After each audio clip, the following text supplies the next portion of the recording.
Hey everybody, welcome back to another episode of Craving Shaving, now with 100% more glasses. Usually I don't have my glasses on when I shave, but I'm not shaving this time. I'm just going to talk about some things that are going on with Craving Shaving, mostly with just the shop side of Craving Shaving with the brushes that I make and stuff.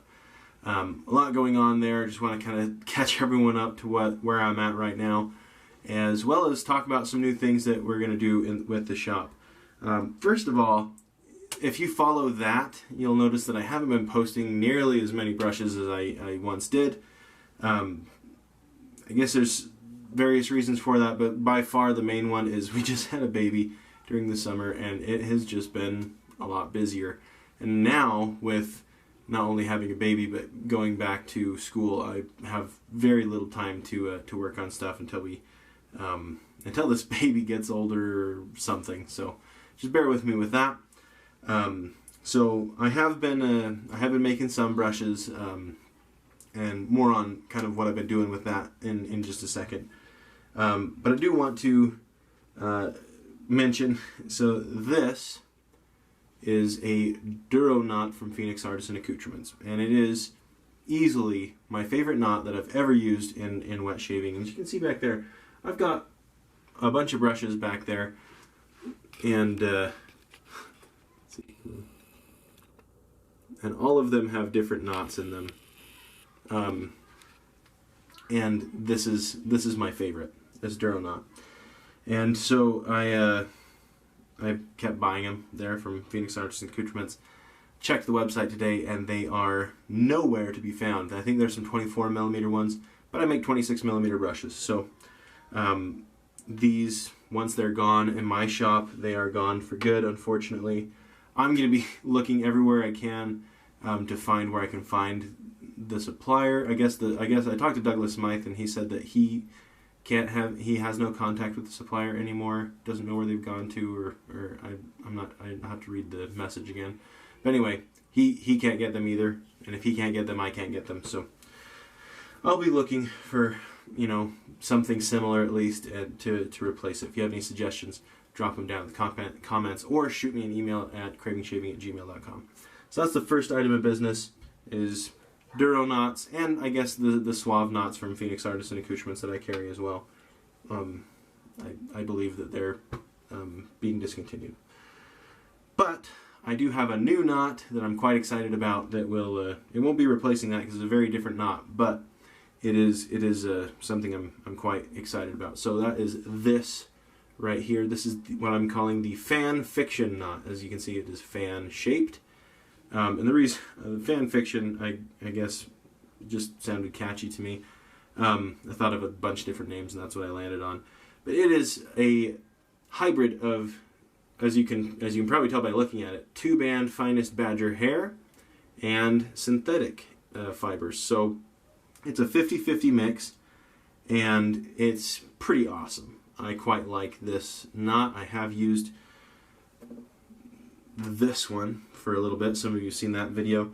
This is basically the same thing. I thought that this one was super high density, and in using super high density and the normal density, I decided there's not enough of a difference to worry about that.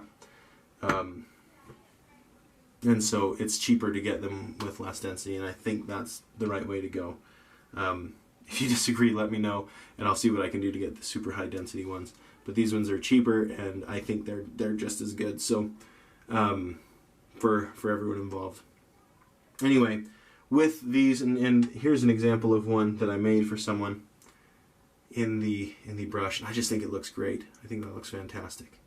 So I'm really excited about this. Not only does it look fantastic, but the idea behind these, and I can say it lives up pretty well in using this one that I've tried, is you get kind of the best of both worlds with a synthetic brush and a natural badger hair brush, in that the badger hair retains heat and has a really luxurious face feel, and the synthetic fibers will dry out faster and lather up a soap. In my opinion, it lathers up better, like a synthetic would. So it's a pretty good cross between those, and I quite like it. So those will be available in my brushes, and I also have some set aside if you just want to you have a handle, you want to put a knot in it. They are available that way as well on my on my Etsy page. So go ahead and check that out. Okay, so covered Duro. Okay, now the other thing is this brush that I just showed you. This is actually a custom brush that I just made for somebody, and it went really well. Some of you, if you've been following me for a while, you've known I've been very, very, very hesitant to make custom brushes. It stresses me out, and I don't feel like it's something that I have wanted to do.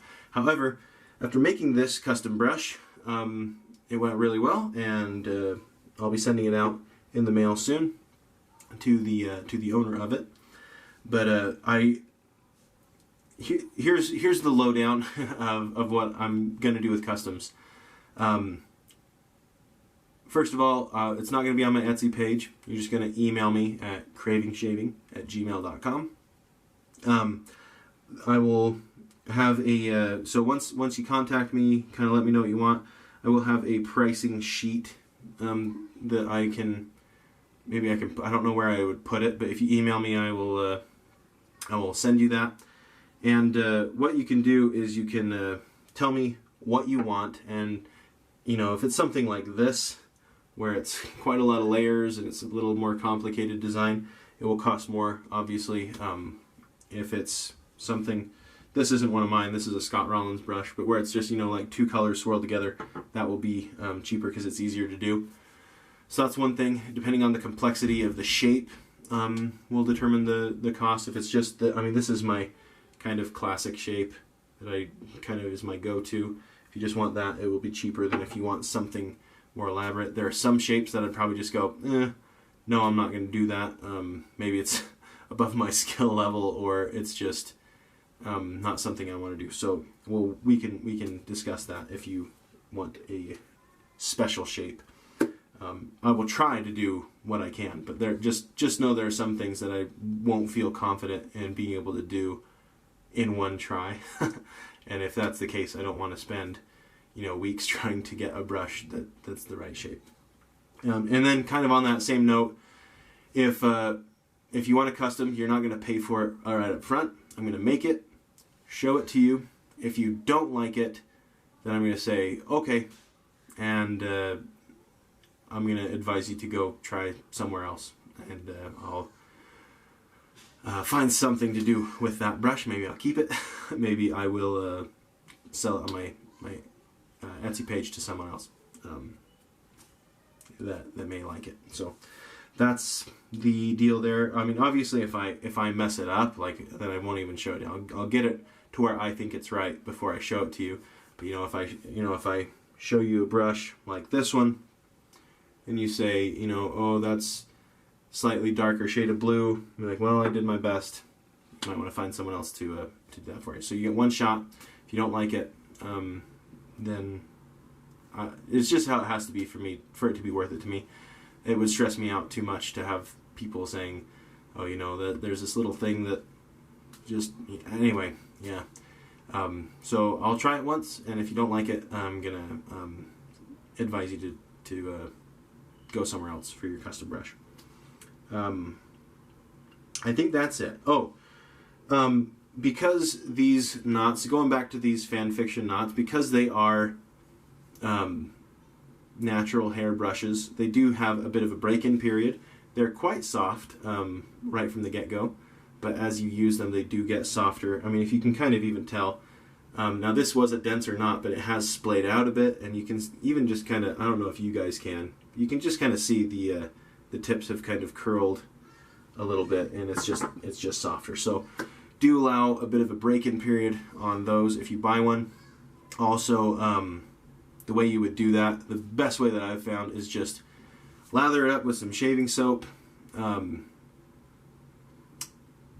If you want to deal with the smell, you can leave it for a while in the brush and rinse it out, and then take a towel, hand towel or whatever, and rub it gently but thoroughly on the towel circular patterns, alternating, figure eight, whatever your deal is. But rub it on the towel to dry it for quite a while, and do that several times, and it breaks in pretty quickly. So I think that's all of the things that I keep looking down at my counter. I'm not looking at a list or anything. I'm just looking at the things strewn about my counter to see if there's anything else I wanted to talk about.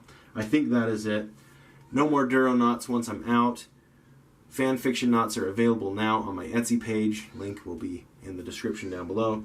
And if you want a custom brush, send me an email, cravingshaving@gmail.com, and I will do my best to make that custom brush for you. If you don't like it, I'll advise you to go try someone else. And pricing will be based on the complexity of the brush. Okay, I think that's it. If you have any questions, feel free to email me or drop a comment in the comment section down below. And I think that's it. So thank you for tuning into this episode of Craving Shaving.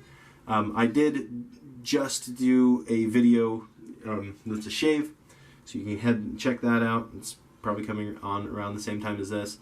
Yeah, I think that's it. Thanks for tuning in. Hope you have a wonderful day.